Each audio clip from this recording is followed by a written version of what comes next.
नमस्कार दोस्तों, आशा है आपकी तैयारी बहुत अच्छी चल रही होगी। प्रस्तुत है खंड 2, गति 85 शब्द प्रति मिनट।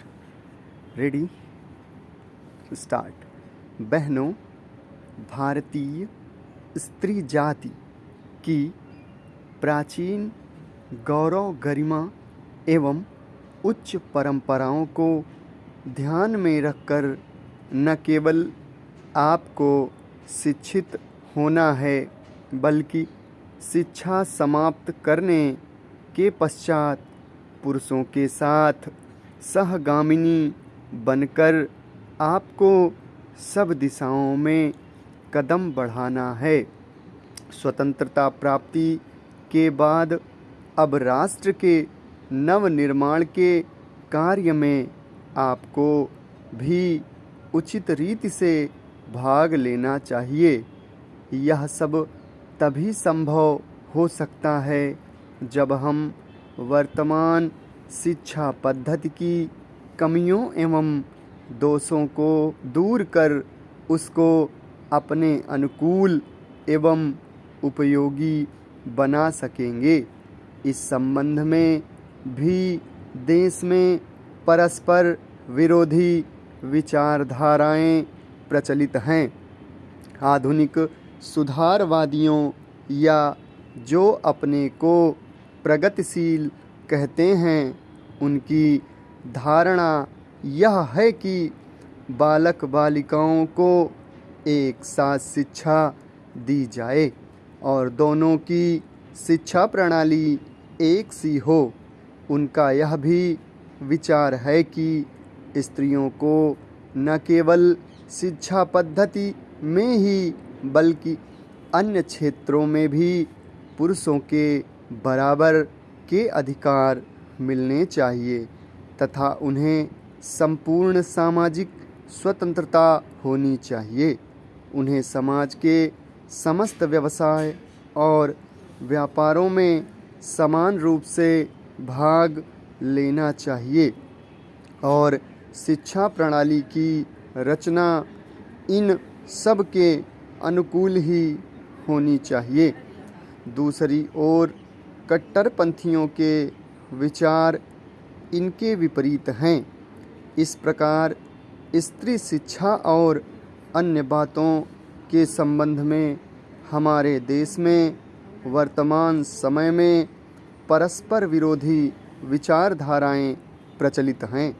इन दोनों में से कौन सी विचारधारा उपयुक्त हो सकती है और किसके द्वारा हमारी संस्कृति एवं सभ्यता फल फूल सकती है, इस पर हमें ध्यान देना आवश्यक है। जहाँ तक मेरा अपना विचार है, मैं समझता हूँ कि हमारे लिए इन दोनों के बीच के मार्ग को अपनाना श्रेयस्कर होगा।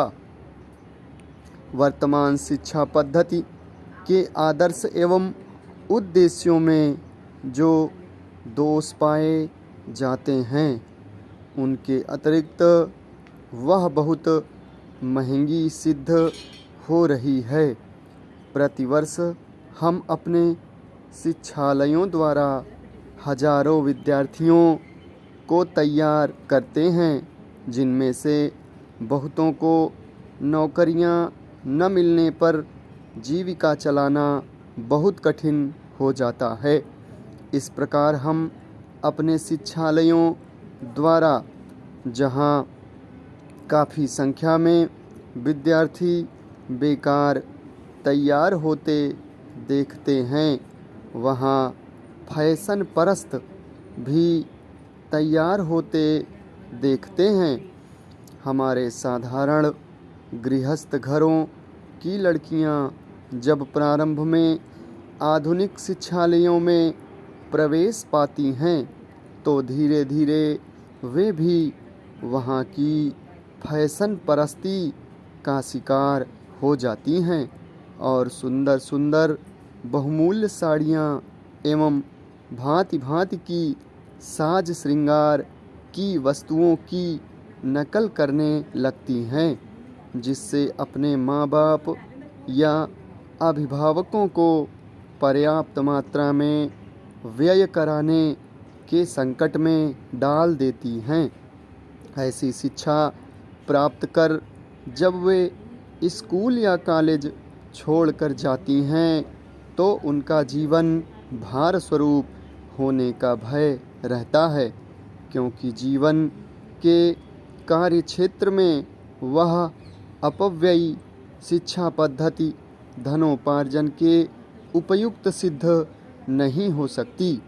यह नौकरी की आशा भी पूरी नहीं कर सकती और अंत में यह शिक्षा उनके लिए निकम्मी मालूम पड़ती है। इसलिए हमें सचेत होकर सोचना है कि क्या वर्तमान शिक्षा पद्धति ही